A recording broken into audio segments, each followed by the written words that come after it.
বাথরুমের ভিতর প্রায় 5 ঘন্টা।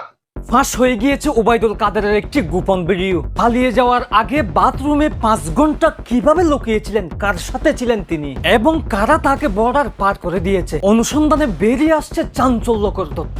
ভারতের একটি মিডিয়াতে সাক্ষাৎকার দেওয়ার সময় এতটুকু অনুশোচনাবোধ তার ভিতর ছিল না। মিডিয়াতে বলা হচ্ছে ছাত্রদের পোশাক পরেই তিনি পালিয়ে গিয়েছেন। এই গোপন ভিডিওটা প্রকাশ করার একটাই কারণ, এত মাস পরে এসেও শেখ হাসিনার মতো তাদের ভিতরেও এতটুকু অনুশোচনা দেখা যায় নাই। আমরা ভেবেছিলাম তারা ভালো হয়ে গিয়েছে, কিন্তু কুত্তার লেজ যে কখনো সোজা হয় না এটা আমাদের জানা ছিল না। এজন্যই তাদের গোপন ভিডিওগুলো এক এক করে প্রকাশ করা হবে এই ভিডিওতে। দর্শক, আমার দেশ পত্রিকার অনুসন্ধানে উঠে এসেছে তাদের ভয়াবহ তথ্য। চলুন আগে সেটা দেখে নেওয়া যাক।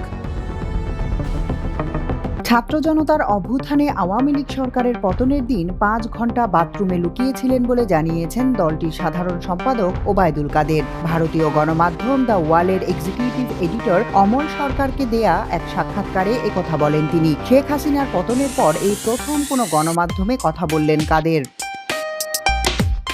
ওবায়দুল কাদের বলেন, এ বিষয়ে দেশ বিদেশ এবং ভারতবর্ষ সবার কাছে পরিষ্কার। 5 আগস্ট সেদিন ষড়যন্ত্রমূলক যে ছাত্র উত্থান, সেদিন আমার বেঁচে থাকার কথা ছিল না, মৃত্যুর অনেক কাছে ছিলাম। আমি খুবই ভাগ্যবান যে এখনো বেঁচে আছি। আমারই সংসদ এলাকার নিজের বাসাকে এড়িয়ে পাশের বাসায় আশ্রয় নিয়েছিলাম সেদিন। তখন চারদিক থেকে মিছিল আসছিল। এটা আসলে ছিল গণভবন কেন্দ্রিক। আমরা অবাক হলাম যে সংসদ এলাকাতেও ছড়িয়ে পড়েছে তারা এবং একটা লুটপাটের লুম্পেন স্টাইলে কতগুলো ঘটনা ঘটে। সেখানে বিভিন্ন ধরনের লোক আসে এবং এদের মধ্যে বেশিরভাগই মনে হয়েছে এটা কোনো রাজনৈতিক অভ্যুত্থান নয়, এটা লুটপাটের অভ্যুত্থান। তিনি বলেন, আমি যে বাসাটাতে ছিলাম তারা সেখানেও হামলা করে। তারা জানতো না আমি সেখানে আছি।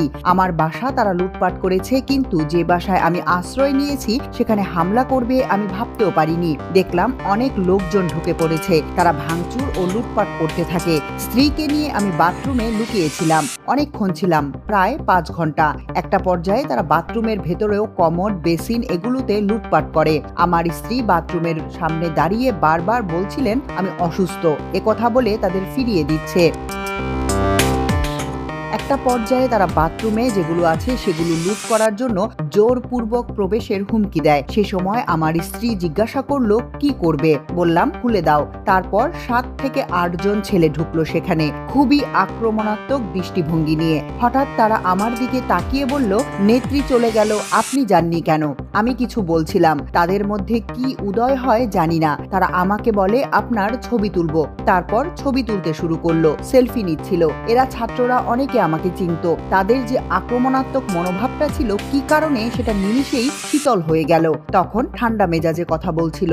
এদের মধ্যে এক পর্যায়ে একটা গ্রুপ চেয়েছিল আমাকে রাস্তায় সেনাবাহিনীর হাতে তুলে দিতে। কেউ কেউ আবার এটাও চেয়েছিল যে জনতার হাতে তুলে দিতে। এটা অবশ্য ঠিক, তখন মানসিকভাবে ভেতরে ভেতরে ভেঙে পড়ছিলাম।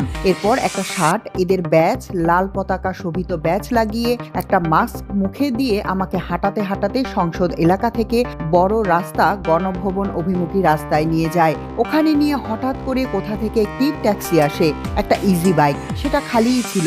ওখানে গাড়ি ঘোড়া কিছুই ছিল না। হঠাৎ করে কেন যেন এসে পড়লো, হয়তো আমার ভাগ্য।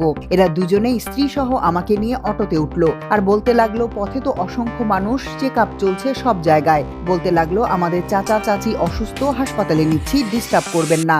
এভাবে করে নিয়ে গেল অনেক দূরের একটা জায়গায়। এটা ভাবতেও পারিনি যে ওরা বাথরুমে ঢুকলো। তারপর যে বেঁচে থাকাটা সেদিন পরম সৌভাগ্যের বিষয় ছিল। আনএক্সপেক্টেডলি বেঁচে আছি। This is the important.